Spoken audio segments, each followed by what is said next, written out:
Hi, welcome to the Gamesplainer. I'm Jeff, the Gamesplainer, and today I'm Gamesplaining Seven Wonders.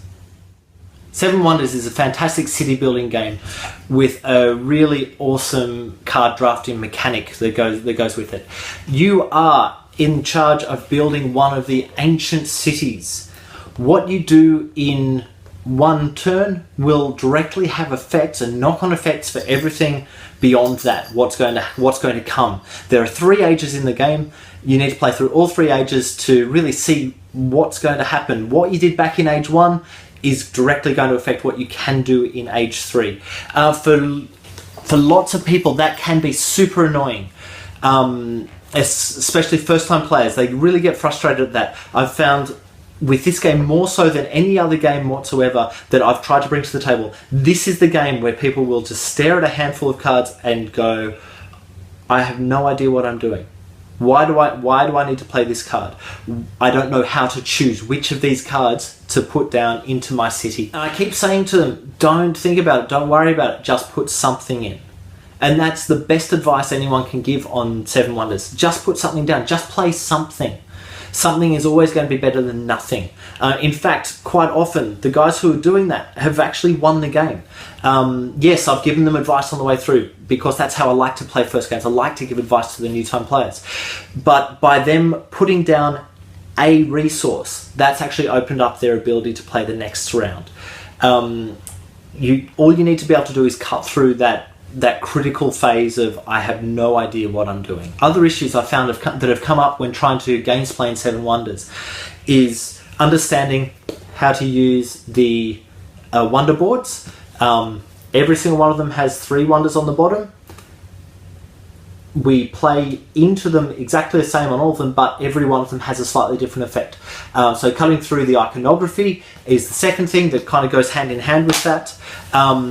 The card drafting mechanic, it's one of the things I really love about the game, but it can also be annoying for people who don't quite understand it. And also the lack of actually having a physical resource cube to be able to play.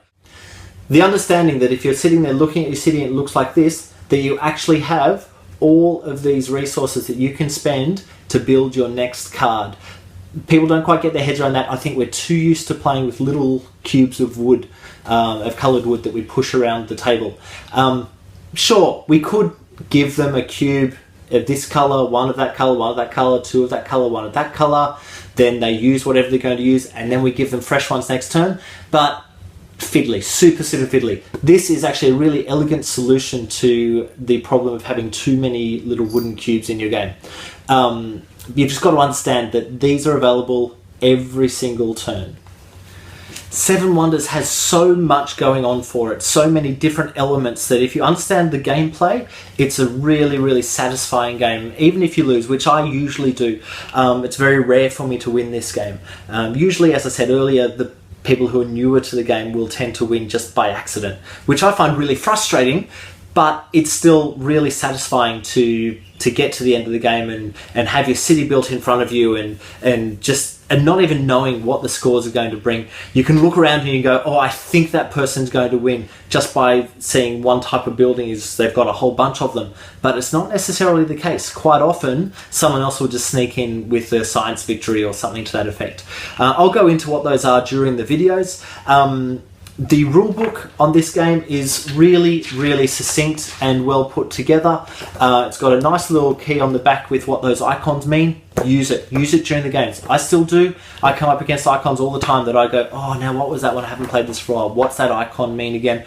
You look it up really quickly. They're fairly straightforward with their interpretations. It's a great, well-written game, well thought out. I will mention this in one of the other videos, but this is your scorecard.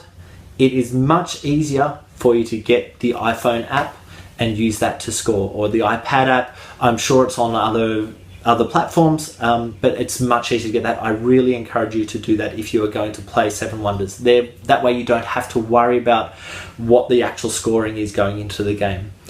This is such a wonderful game. It's probably the game that's responsible for getting me into Eurogaming. It's one of the early games that I that I purchased. I've really enjoyed it every time I've played it, even when I've had a couple of players sitting there with that blank look on their face going, I don't know what I'm doing, I don't know what I'm doing, I don't know what I'm doing. Get them past that, encourage them past that. All you've got to do is break down the preconceived ideas of how games are gamed, and you'll be able to get them playing it really well and enjoying it. Okay, go on, have a watch of part 1 and part 2. You only really need part 1 for the explanation, as always, to the first time gamers. Part 2 has that extra bit of information about the sciences and the icons that'll be worth having a look at and understanding if you're explaining it. So until next time, if you have a game that you would like Gamesplained, please email me at thegamesplainer@gmail.com, or follow me on Twitter and Instagram at The Gamesplainer to see what games I've been playing recently. And look, I look forward to hearing from you. Please comment below if you've got any further thoughts on this particular game. Till next time, enjoy gaming.